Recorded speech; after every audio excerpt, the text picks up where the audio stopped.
Moving over to topic 2, I want to talk to you guys about Days Gone. And you're like, Brett, this game's like 3 years old. Where have you been? Working through the backlog. That's what I'm doing.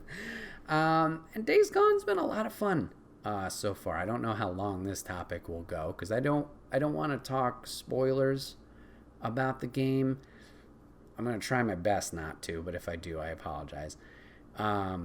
Days Gone's been a lot of fun. I've been playing it for, I'd say, the past couple weeks. I want to say I'm 25 to 30 hours in, so I'm really taking my time and exploring it. But essentially what Days Gone is it's an open world zombie survival narrative game. And what has happened is your character Deacon and his friend Boozer are essentially, trying to survive in the shits, as they call it. And they have decided that they want to go north to hopefully try and escape the zombie infestation that has happened in their state and city of Portland. And you kind of run into an obstacle early on where Boozer gets hurt. And he's hurt pretty bad. And you as Deacon have to take care of him. So you go out on runs and missions to get resources for him, help out other survivor camps in the area to build trust with them, to earn credits, to get resources for your trip, to try and help Boozer once again, and also, go north and try and live life in a different area. So the thing that makes, I think, this zombie game a little bit more interesting than your typical zombie game is the zombies themselves in this title. Now, throughout the game, they're not called zombies. They're called freakers, which I get it. Lol, that's a stupid name. But the freakers, are kind of terrifying at times. There's different types. There's a swarmer. There's newts, which are like kids, which is kind of fucked up. There's a screamer, which lures a bunch of them towards the area that they're in. As you progress later in the game, there are brawlers, which are like big, giant, roided out freakers. There's criers, which are like infected crows that will just dive bomb on you, which is kind of messed up. So you have the different types, but then normally, you'll see a straggler's freaker walking around doing its thing. It notices you. It's going to come attack. At night, they come out. They don't like the sun in general, but they'll be out there. At night is definitely the time where they'll be out there exploring and, fucking shit up. And the most terrifying thing about these bastards is some of them travel in hordes, which is essentially maybe 50, 100, too many of these guys traveling in a pack together. And the crazy thing is sometimes you can just stumble upon these guys without even knowing. So that's been I would say the biggest challenge, but also surprisingly the most fun in this game is trying to deal with these hordes. Just like any other open world game, there's, a lot of checkpoints or pins of different missions and stuff like that. And in each area it says, okay, there's so many of these marauder camps, there's so many of these ambush sites, there's the hordes that you got to deal with.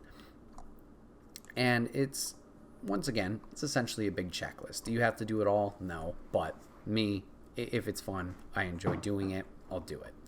So the hordes has been a fun one to kind of tackle and strategize on how you're going to do.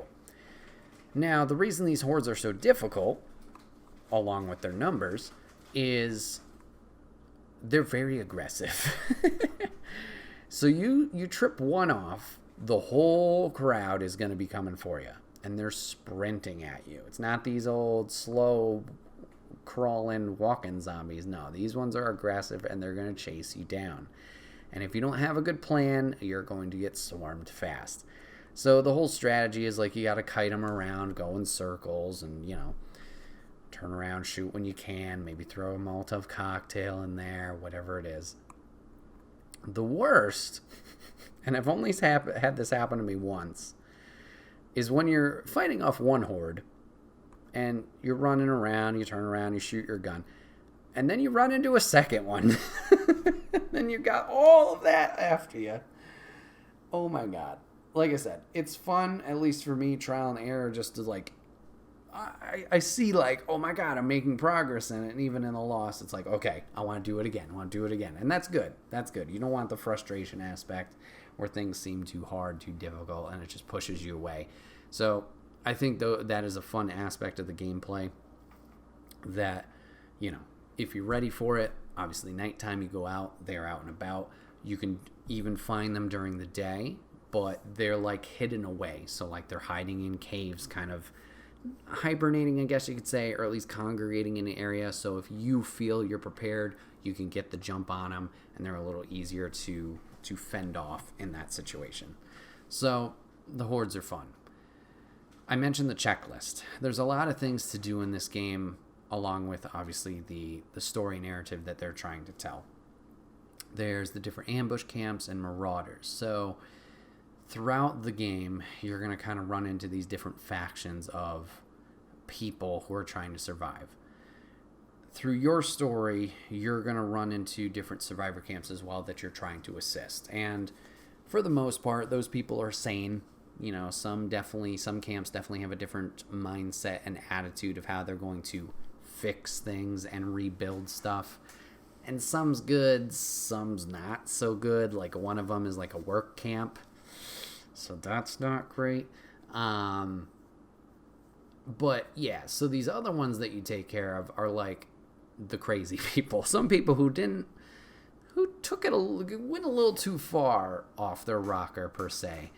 And you kind of deal with those groups. And something I've noticed is the world's very, I don't think organic's the right term, but it's like a living world, which I appreciate. So if you take care of these camps, obviously those people won't be around anymore. But if you're traveling throughout one of the areas on the map and you haven't taken care of the marauders, they'll set up traps to try and take you out, to get resources from you. So you'll be traveling on your motorcycle, which I'll get to in a moment, and you won't notice for a second, but then you're like, wait a minute, is that a wire in between those two cars? And you'll get clotheslined off your bike, and they're gonna run in and be like, ah, and try and attack you. And so it's kind of cool to see, like I said, these living elements of the world and how it can affect, like what you did affects the world. So taking care of those ambush camps, whether it's the marauders or the rippers, which is like an evil cult that's super crazy, seeing you deal with those also makes it fun. Now, I mentioned the motorcycle. The motorcycle is probably your most important thing in this game, and I think it was kind of a hiccup for people early on when this game was first released, of how important this motorcycle was, because you will live and die by this motorcycle. Not that you have to use it for every fight, every interaction, whatever it is. However, you need to make sure you are maintaining this thing. Fill it up with gas. You constantly run out with all the traveling you're doing. You need to make sure you have scrap so you can repair it if you bash into things, whether it's zombies, whether it's buildings, whether it's people, whether it's taking off jumps. It will take a little bit of damage. You need to repair your bike. There's stuff like that. Also, the bike is the only place, except for beds and resting areas, that you can save. So, if you just decide, I'm going to leave my bike here and I'm going to go run around for a while, you're not going to be able to save until you return to that bike or you find a bed, in some area where it's safe. So just a heads up there. You will live and breathe by the bike. So yeah, I don't think it's that much of a hiccup. It's just something obviously you need to be aware of. I do recall, like I said, a lot of people bitching about the bike when it did first come out. I haven't personally found too much of like a problem with it, if you want to call it that. I think it's fine. I think it's a good means of transportation. I think it's fun also to kind of skirt around in the bike. So yeah. What else is there? I would say the story overall is very intriguing. Obviously, I talked about the element of helping your friend Boozer obviously recover from his injury, and then you riding up north to start your new life. There's also a storyline in here where Deacon is trying to kind of... You learn more about his backstory and how something happened at the beginning of this infection, this outbreak, I guess you could say, with him and his wife. And you're trying to come to terms with her fate. And throughout the story, you learn different things about, like, once again, their backstory. You kind of see their journey together from the start of their relationship to when they got married. And you kind of feel for Deacon and, you know, grow that relationship with him, that connection. So that's cool to see and explore. And then they have a lot of interesting side characters. I've mentioned the different camps. In the game, you're going to run into 4 different camps. And the cast and characters in each of the individual camps, they have some ones that definitely stand out as more interesting. There was a character... that runs the second camp, the work camp, and seeing her, like, attitude towards people, like, she's a badass bitch. She handles her business. I don't like her mentality of, like, how she's running her place, but, like, she takes no shit. But there's also some support. There's one mission line that I don't want to go too much into detail with because of where it goes. But essentially where it starts is you rescue this girl who's been surviving out in the shits on her own somehow for years. At the point you pick up the game, it's been 2 years since the first, like, crazy outbreak where everything really hit the fan. And somehow she's been surviving on her own, and you try and assist her in moving forward with her life. And this isn't something that, like, happens immediately, but it slowly happens over your playing and progression of the game. But seeing where her journey started to where, personally, I've left her off, I haven't finished the game yet, is like, oh, wow. Like, it's crazy to think of, like, how attached or, like, how intrigued you can get into someone's story, or how powerful that can be, just with a glimpse of, like, here's a little insight, then you take a break, and then you, like, come back and you, like, it's those little check-ins here and there. Like, this character, at least in Deacon's story, isn't the most important, but seeing them keep popping up and seeing where they're at, for me as a player, has been really fun and, like, intriguing. I want to see more of what is happening with them. So I'd say that is fun. That's definitely a positive in this game.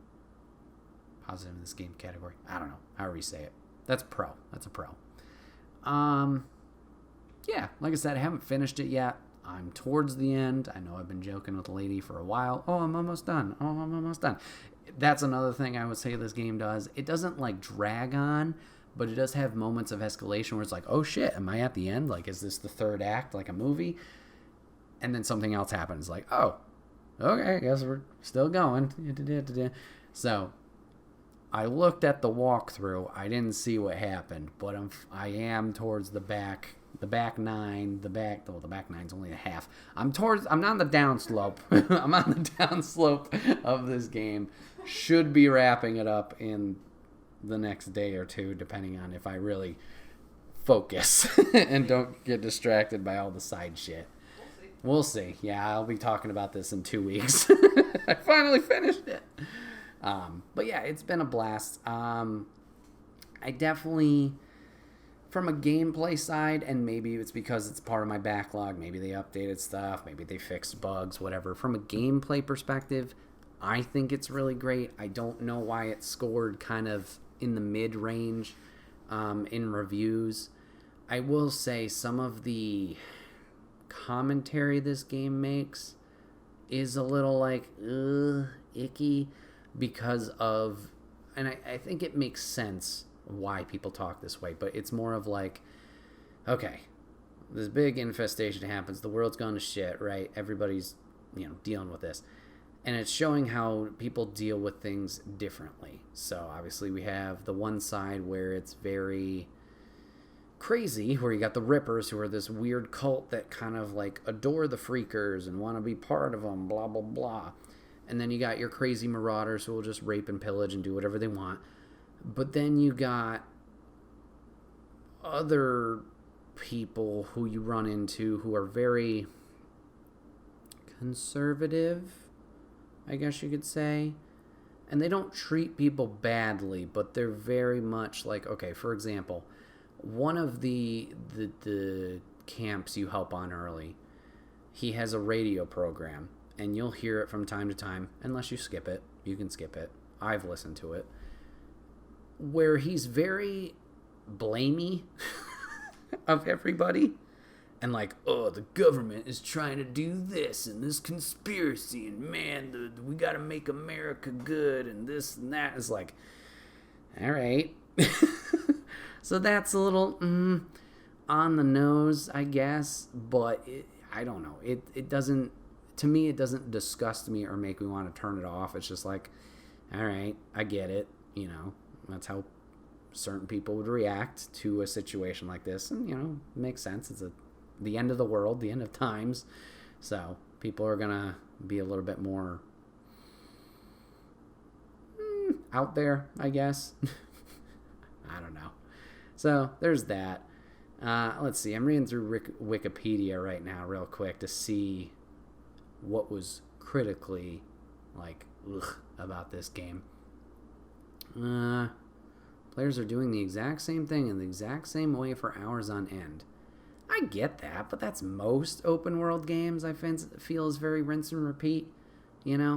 I've mentioned the checklists here. Like, you go out, clear a camp, you go report back. You go do a bounty, you go and report back. I don't feel it's that bad. I don't know. Once again, I guess that could be just gameplay. Like, certain gameplay is going to attract other players compared to other stuff. Like, there's games, open world games, I'm like, ugh, nah, I'm good. And other ones just click. This one clicks. I don't know. I enjoy it. Overall, I think it's a rewarding experience because of the story they're telling. And because of that, maybe the tasks that they're giving me don't feel so monotonous, I guess you could say. They feel intriguing. So that's good. I will say, okay, this is my own personal experience as I'm breezing through this Wikipedia article, and I'm not seeing anything that stands out other than the motorcycle thing. The hordes. I talked about that. There's been a bug with the hordes for some reason where they don't count as completed, which sucks. So I've run into it a few times where I'll fight the horde, I'm kiting them around, I'm taking care of it, blah, blah, blah, clear them out, and it doesn't complete. I don't know if this is just like the AI, if you get too far away from the freakers in the back, they despawn or they get distracted and they'll go a different direction or whatever it is. But it won't count as you cleared the horde unless you clear every single one that is counted in as that group. Very weird. So I've had that happen a couple times, and one was the biggest horde I think I've seen so far in this game. There was... people who've played it might recognize this area, but there was a Nero camp and a bounty for, I think it was Two Dog or something. That was his name. So it's like this train yard. And I went there for the missions, saw the horde, and was like, okay, I want to tackle this. But the amount of motherfuckers that were part of this horde was insane and terrifying. I started on a rooftop, I'm chucking Molotovs in there, and then they stampede around this train and start climbing my roof, and then you got to run through all these obstacles. And the thing is, they're smart as game designers. They give you a lot of tools that you can use to your advantage to kind of help you with the horde. There's explosive barrels around.